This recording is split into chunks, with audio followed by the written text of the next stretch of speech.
कभी सोचा है कि शिकार भाग रहा है, शिकारी पीछे है, लेकिन असली खेल तब शुरू होता है जब शिकारी खुद शिकार बन जाए।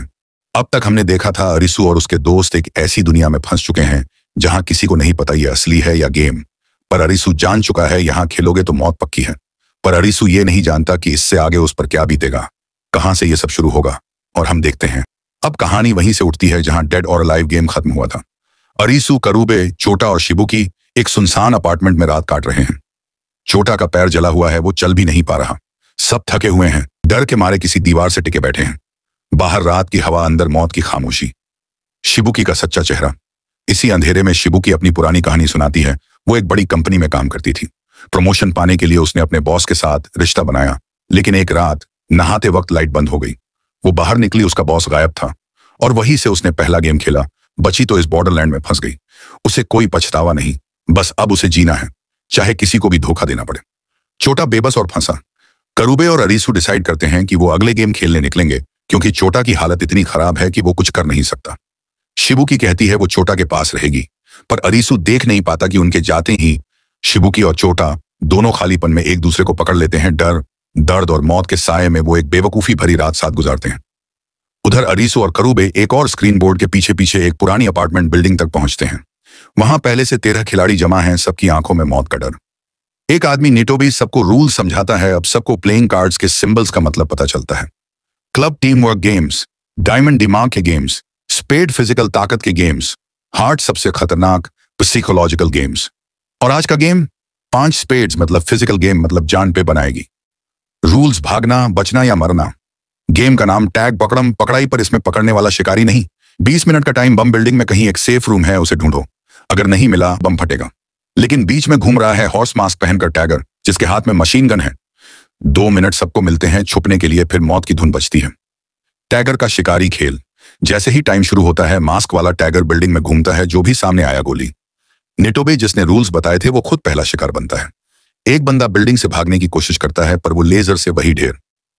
कुछ लोग सीधा भिड़ जाते हैं। करूबे और एक नया खिलाड़ी अगुनी कातिल को भटकाते हैं, लेकिन दोनों घायल हो जाते हैं। अरिसु इधर उधर भागता है, हर दरवाजा, हर फ्लोर याद करता है। तभी उसे एक दरवाजा दिखता है जहां टैगर ज्यादा सख्ती से पहरा दे रहा है।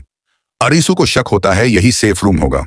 अरिसु जैसे ही उस दरवाजे तक पहुंचता है, वहां मिलता है एक रहस्यमयी लड़का, शुंतारो चिशिया, सफेद बाल, शांत चेहरे वाला, लेकिन दिमाग बिल्कुल सांप जैसा। दोनों अंदर घुसते हैं, पर तभी दूसरा टैगर हमला कर देता है। चिशिया टैगर को उलझाता है। अरिसु गेम के कोर को ढूंढता है। उसागी, वो जो कभी हार नहीं मानेगी। उधर बिल्डिंग के एक कोने में युसागी भी छुपी है। उसका फ्लैशबैक खुलता है। वो अपने पापा के साथ पहाड़ों पर चढ़ा करती थी। उसके पापा उसे कहते थे, अगर गिरना भी पड़े तो मौत से पहले हार मत मानना। और युसागी इस बॉर्डरलैंड में भी वही कर रही है, हारने से इनकार। आखिरी सेकंड, जीत या मौत। अरिसु को 2 बटन दिखते हैं, दोनों को एक साथ दबाना है, तभी बम रुकेगा। उसागी वहां पहुंचती है। दोनों एक दूसरे को देखते हैं और बिना एक शब्द बोले एक दूसरे पर भरोसा करते हैं। दोनों बटन दबाते हैं और बम के टाइमर पर बचता है बस 1 सेकंड। बम रुक जाता है, टैगर्स पकड़े जाते हैं।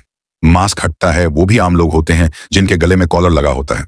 कॉलर फटता है और वो वहीं मर जाते हैं। करूबे एक मरे हुए आदमी के पॉकेट से रेडियो निकालता है। उसमें आवाज आती है, the answer is in our hands, return to the beach. Beach एक नाम जो अब अरिसु के दिमाग में गूंजता है। ये जगह क्या है? कौन चला रहा है ये सब? और असली खेल क्या है? इस बॉर्डरलैंड में शिकारी शिकार दोनों मास्क पहनते हैं, पर असली गेम मास्क के पीछे के चेहरे का है। अरिसु के हाथ में अब नया सुराग है, बीच, जहां सारे कार्ड्स, सारे खिलाड़ी और शायद असली जवाब छुपे हैं। जिस गेम में जीतना ही सबसे बड़ी हार हो, सोचो उस गेम को खेलने वाला इंसान अंदर से कितनी बार मरता होगा। गिल्ट। टैगर की मौत के बाद टैग गेम खत्म हो चुका है। कातिलों की कॉलर फट चुकी है। अरिसु अकेले बैठा है। उसे लगता है उसने मासूमों को मारा। उसके हाथ कांपते हैं, आंखों में गिल्ट।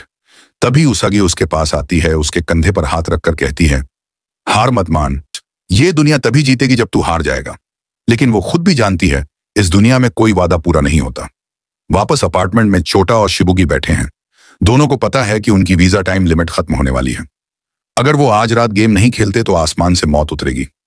करूबे सबको समझाता है, आज रात गेम खेलते हैं और कल से बीच ढूंढेंगे जहां से बाहर निकलने का रास्ता मिलेगा। शिंजुकू बोटैनिकल गार्डन, धोखे का बगीचा। रात ढलते ही बिलबोर्ड जलते हैं और चारों पहुंचते हैं शिंजुकू के एक विशाल बोटैनिकल गार्डन में। सामने खड़ा है मौत का दरवाजा। अंदर घुसते ही सबको एक एक हेलमेट, हेडफोन्स और एक कॉलर पहनना पड़ता है। अनाउंसर की आवाज गूंजती है, welcome to the game hide and seek 7 of hearts. Hearts card सबसे खतरनाक क्योंकि यह खेलता है इंसानी रिश्तों के साथ। रूल्स भरोसा तोड़ो या मर जाओ। रूल्स सुनते ही सबके रोंगटे खड़े। एक होगा वुल्फ, बाकी लैम्स। लैम्स की गर्दन पर कॉलर बंधा है। टाइम खत्म होते ही लैम्स के कॉलर फटेंगे, सिर्फ वुल्फ बचेगा। पर जो लैम वुल्फ से नजर मिला लेगा वो नया वुल्फ बन जाएगा। मतलब जीतने के लिए किसी को धोखा देना ही होगा या फिर मर जाना होगा। शिकार और शिकारी शिबुकी की चाल। गिनती शुरू। शिबुकी सबसे पहले चाल चलती है। वो खुद को वुल्फ बनाकर भागती है। करुबे उसे रोकता है। दोनों के बीच हाथापाई होती है। अरिसु पास आता है। गलती से शिबुकी उसे देख लेती है। अब अरिसु बन गया वुल्फ। अब मौत उसके नाम पर लिखी है या फिर किसी और के। अरिसु एक कोने में छुप जाता है। हेलमेट निकालने की कोशिश करता है पर डर लगता है कि छेड़ोगे तो फट जाएगा। उसके दिमाग में करुबे और चोटा के साथ बिताए पुराने दिन घूमते हैं। हंसी, दोस्ती, बियर शॉप, वो पल जब जिंदगी आसान थी। अरिसु खुद को हारता देखता है, सोचता है वो मर जाएगा ताकि कोई और बच जाए। अरिसु बाहर आता है। वो चाहता है कि कोई उससे नजर मिलाकर नया वुल्फ बने, पर कोई नहीं आता। करुबे पीछे छुपा है। वो अरिसु को देखना नहीं चाहता। चोटा, जिसका पैर बुरी तरह जला है, वो भी छुपा है। शिबुकी भी छुप गई है।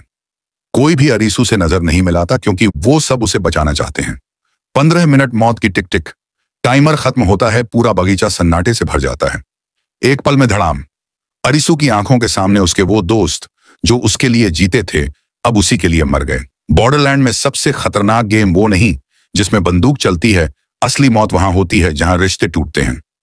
अब अरिसु अकेला है, पूरी दुनिया में अकेला, और अब उसे ये खेल खत्म करना ही होगा, चाहे उसे अपनी जान देनी पड़े। तो भाई, अरिसु अब बिल्कुल अकेला है। उसके दोस्त, उसका भरोसा, सब कुछ इसी गेम में खत्म हो गया।